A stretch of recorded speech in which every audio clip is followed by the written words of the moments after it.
Suivre cette édition qui commence par le sommaire, le ministre de la Justice et garde des Sceaux, Costa Mutamba, a réaffirmé la position du gouvernement congolais sur la peine de mort. Au-delà de cette mesure qui vise les malfaiteurs, le ministre annonce une réforme radicale visant à introduire la peine de mort comme sanction même pour les détourneurs des deniers publics. À Butembo, les nouveaux déplacés de guerre font face à des difficultés pour scolariser leurs enfants dans les écoles publiques en raison de l'afflux massif d'élèves. L'organisation ISPRON, qui soutient ces familles, appelle à une intervention urgente des autorités scolaires et administratives pour répondre à cette situation à faveur de ces déplacés majoritairement originaires du site et de l'ouest du territoire de Lubero venus chercher refuge dans cette ville. C'est tout pour les sommaires. Bienvenue à suivre les détails. Le ministre de la Justice et garde des Sceaux, Costa Mutamba, a réaffirmé la position du gouvernement congolais sur la peine de mort. Au-delà de cette mesure qui vise les malfaiteurs, le ministre annonce une réforme radicale visant à introduire la peine de mort comme sanction même pour les détourneurs des deniers publics. Récit avec Grace Kaniki. Dans un briefing tenu la soirée de lundi 6 janvier, le ministre de la Justice, Costa Mutamba, a annoncé une réforme radicale visant à introduire la peine de mort comme sanction pour les détourneurs de deniers publics. Une initiative, selon lui, destinée à renforcer la lutte contre la corruption et le détournement des fonds publics. Le ministre de la Justice souligne l'importance de la création des parquets financiers pour traquer non seulement les détourneurs de fonds, mais aussi les magistrats impliqués dans des pratiques corrompues. Actions sévères qui sont destinées à décourager le banditisme. Donc l'idée pour moi d'ailleurs, c'est d'étendre la peine de mort même à ceux qui détournent les deniers publics. Donc, à l'allure où vont les choses, puisque nous allons certainement, excusez-moi, ça c'est en guillemets, nous allons certainement faire application de l'instruction du magistrat suprême sur la création du parquet financier. Une fois que nous mettons en place les parquets financiers, la réforme que nous allons devoir proposer, c'est de pouvoir insérer la peine de mort comme sanction contre les détourneurs des deniers publics. Et nous assurer que tu as volé un franc de l'État, ben tu sois condamné à mort, que tu sois exécuté. Répondant à la préoccupation des partisans de l'abolition de la peine de mort, Costa Mutamba estime que cette question ne doit pas être abordée sous l'influence des pressions extérieures, mais doit plutôt tenir compte des réalités locales.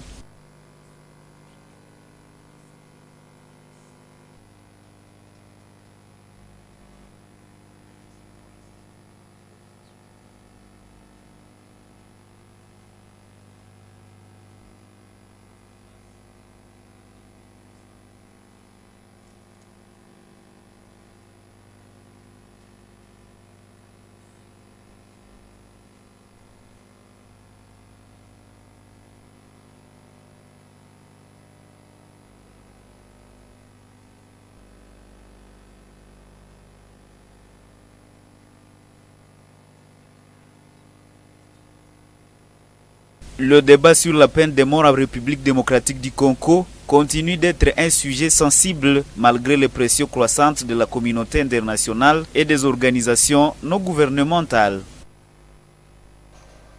La communauté internationale condamne la progression des troupes rwandaises sur les territoires congolais comme les États-Unis, l'Union européenne et la MONUSCO. L'Angola dénonce la violation de l'intégrité nationale de la RDC par les rebelles du M23 et son pareil, le Rwanda. Isabelle Wangaïmouka dans ses récits.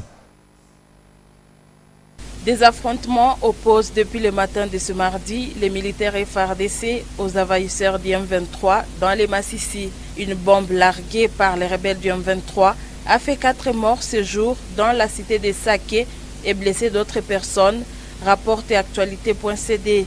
Depuis le week-end dernier, ce M23 cause d'énormes dégâts et plusieurs morts. La communauté internationale lève les tons face à cette agression. Dans une déclaration officielle publiée le 6 janvier, les États-Unis dénoncent les violations du cessez-le-feu par les M23 et exigent la cessation immédiate des hostilités et le retrait des troupes et armements du Rwanda qui combattent sous couvert du M23. Bintou Keïta, représentante spéciale du secrétaire général des Nations Unies en RDC et chef de la MONUSCO, a déclaré dans un communiqué que cette offensive constitue une violation flagrante du cessez-le-feu convenu dans le cadre du processus de paix de Luanda et affecte cruellement les populations civiles, informent ces médias en ligne. L'Union européenne demande au M23 de se retirer de Masisi et menace de sanctionner le Rwanda à qui il demande de retirer ses troupes de la RDC. L'Angola, pays médiateur dans le processus de paix qui encage la RDC et le Rwanda, condamne également la progression des troupes rwandaises en violation grave du cessez-le-feu et du processus de paix en cours de validité. Pour Luanda, cette agression est une atteinte grave à l'intégrité territoriale et à la souveraineté de la République démocratique du Congo. Les activités scolaires ont repris normalement dans les écoles de Butembo pour le 10e jour après les vacances de Noël et Nouvel An. Malgré les menaces de grève des enseignants en début de semaine, nos reporters ont constaté une ambiance studieuse dans plusieurs écoles primaires où élèves et enseignants s'appliquent et respectent le calendrier scolaire. Ce retour à la normale vise à rattraper les jours perdus lors des récents mouvements de grève. Reportage Monampenzi Manzekele et Léantrine Malouli.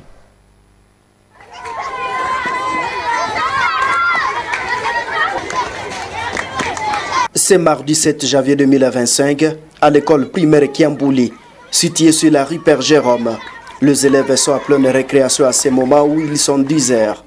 Pendant ce temps, Kasso Kimeda, enseignante à 4e année A, corrige les travaux d'interrogation réalisés par ses élèves. Elle se déclarait satisfaite du bon déroulement des activités scolaires. Là, c'est concret, les activités sont bien vraiment, puisque les élèves sont là. Nous avons l'effectif vraiment qui est bien consenti.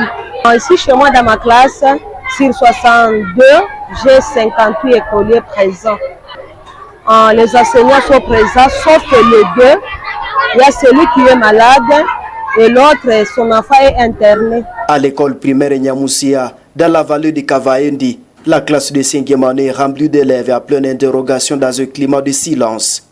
Une ambiance qui a caractérisé les activités.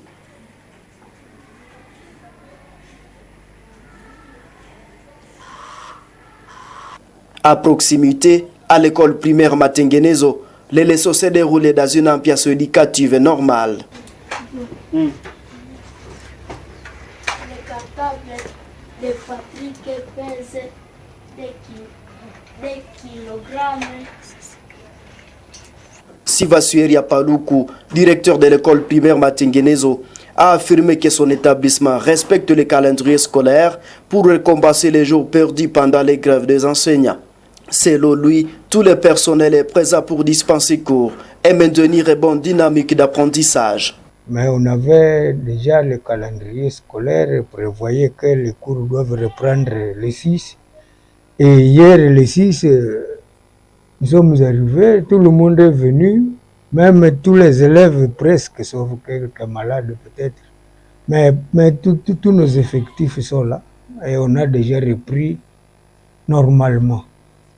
À début de semaine, des enseignants avaient menacé de boycotter les cours, mais la situation semble désormais stabilisée avec une reprise effective des activités scolaires. Le directeur provincial de l'éducation nationale et nouvelle citoyenneté en Nord Kivu 2, M. Norbert Bissimwa-Balekembaka, salue l'effectivité de la rentrée scolaire après les vacances de Noël. Par ailleurs, il déplore les sécurités dans certaines zones en province éducationnelle Nord Kivu 2, situation qui a plusieurs élèves en déplacement. Ces propos ont été recueillis par sa cellule de communication. Les cours se donnent très bien dans toutes les écoles primaires publiques dans notre province éducationnelle et de manière singulière dans la ville de Butembo. Voilà. Vous avez les données par rapport à Kitsomiro, Kirumba, où les affrontements se sont passés la semaine passée? Oui, dans les milieux où il y a la guerre, il y a bien sûr, c'est une situation que nous sommes en train de déplorer. Les enfants sont en déplacement étant en déplacement, ils sont en train de suivre les cours dans des milieux d'accueil. Dans des milieux d'accueil, notamment Lubero 1, Lubero 2. Et du côté de Kichumbiro, de Kirumba, il y a un problème de guerre là-bas. Donc les enfants ont fui dans des familles d'accueil. Et là, ils sont en train de suivre les cours là-bas. Et nous sommes en train de penser que, après avoir quantifié le nombre de déplacés, des enfants déplacés, nous serons obligés de les intégrer dans les écoles, dans les milieux jugés peu insécurisés.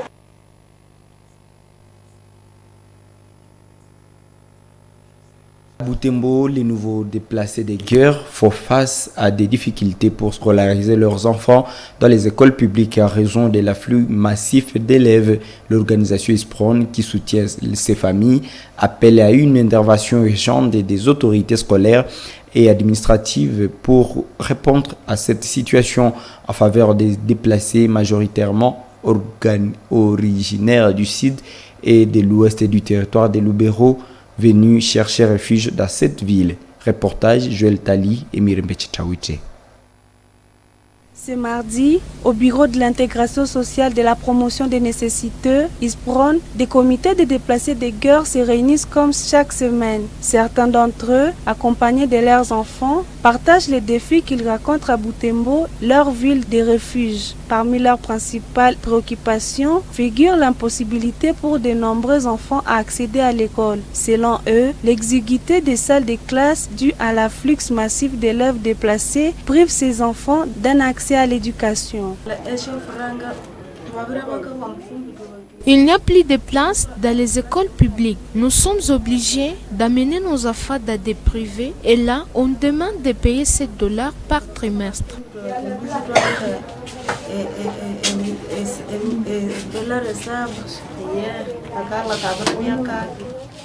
Les moyens étaient suffisants. Je n'ai même plus négocié à l'école.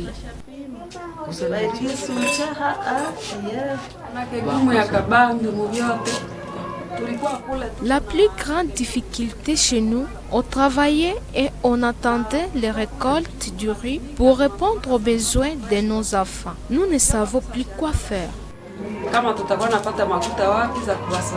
L'ISPRON rapporte que 1262 enfants déplacés sont déjà inscrits dans des écoles de la ville grâce à des soutiens privés. Cependant, ces structures mettent en lumière la difficulté d'obtenir la prise en charge des finalistes dont les dossiers nécessitent une attention particulière pour garantir leur avenir scolaire. Période de Pluton, nous n'avons pas de problème. Sur les deuxièmes vagues, donc comme nous avons l'année à avancer, quand l'année a avancé, c'est là où nous trouvons des difficultés pour encadrer les déplacés, comme surtout dans les classes, à savoir 8e, 6e primaire et 4e année technique, ex-6e. C'est là où nous avons des difficultés parce qu'ils passent les examens de l'état. Nous sommes en train de vouloir aussi mener des années de là où il y a les finalistes qui ont déjà pris le photon parce qu'il y a certains finalistes qui sont venus avant la prise des photons. Donc, nous sommes en train de vouloir plaider pour ces finalistes afin qu'ils aussi on le tire photon et puis qu'ils soient intégrés dans des écoles où ils veulent étudier ici à Ville de Butembo. Face à ces défis, l'organisation appelle les autorités éducatives et politico-administratives à s'impliquer davantage. Depuis plusieurs mois, Butembo accueille de nouvelles vagues de déplacés des guerres, principalement venus du sud et de l'ouest du territoire de Lubero. Ces milliers de personnes, en quête de sécurité, tentent de reconstruire leur vie dans un contexte de précarité croissante. Des responsables des orphelinats en ville de Butembo craignent pour l'avenir des enfants orphelins des guerres dont leurs identités sont incertaines. Depuis l'événement de l'insécurité dans la région, de bonnes volontés se sont déjà activées pour l'encadrement des enfants orphelins en initiant des orphelinats qui reçoivent des enfants âgés et originaires confondus. Les encadreurs des orphelins appellent le gouvernement congolais à s'impliquer pour connaître leurs identités. Reportage Gérard Mourefou. À la veille de la célébration du Nouvel An 2025, Moto TV a été dans les orphelinats Naïna à Kiambo, Yedidia à Mahamba, Shalom Shama à Lusando, Futur d'Espoir à Rwanda, et tout est grâce à la procure. Chacun de ces orphelinats héberge des enfants orphelins dont la plupart sont venus de régions à proie à la guerre. Sur place, les responsables des orphelinats ont montré que ces jours de sécurité, le nombre des orphelins accroît régulièrement.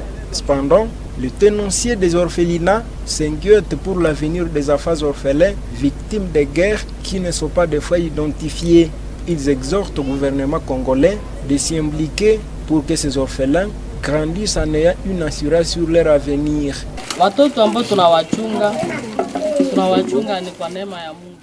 C'est par la grâce de Dieu que nous hébergeons ces enfants. Nous les encadrons, mais nous ne savons pas leurs familles ni leurs origines. Nous demandons au gouvernement de nous accompagner et de voir comment garder ces enfants. Nous, de notre part, nous leur donnons à manger, mais il y a des moments où nous sommes bloqués car les enfants veillent se renseigner sur leur famille d'origine. Tous ces enfants figurent parmi les victimes des guerres et s'il n'y avait pas de guerre, je pense que nous ne devrions pas être ici.